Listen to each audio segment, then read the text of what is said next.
Kıymetli hemşehrilerim, mübarek Kurban Bayramı yaklaşıyor. Kurban ibadetini rahat bir şekilde yerine getirmeniz için kurban kesim yerleri ve kurban satış yerleri ile ilgili her türlü çalışmamızı tamamladık. Geçen yıl olduğu gibi bu yılda sizleri fırsatçıların, aracıların eline bırakmıyoruz. Biz hem üreticimizi düşünerek hem tüketicimizi düşünerek ortalama bir fiyat belirledik. Üreticilerimize yem desteği, sılajlık, mısır desteğinde bulunduk. Canlı hayvan desteğinde bulunduk. Meraları gübreledik.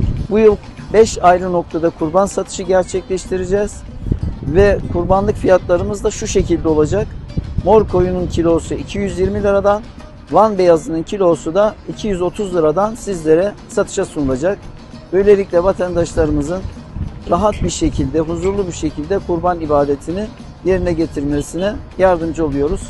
Kıymetli hemşehrilerim, herhangi bir konuda fiyat yönüyle başka konularda vatandaşımızı rahatsız eden ne olursa olsun biz Şahinbey Belediyesi olarak vatandaşımızın yanındayız. Her zaman sizlere destek olduk. Bundan sonra da olmaya devam edeceğiz. Bu vesileyle mübarek Kurban Bayramımızı kutluyor. Hepinize şimdiden hayırlı bayramlar diliyorum.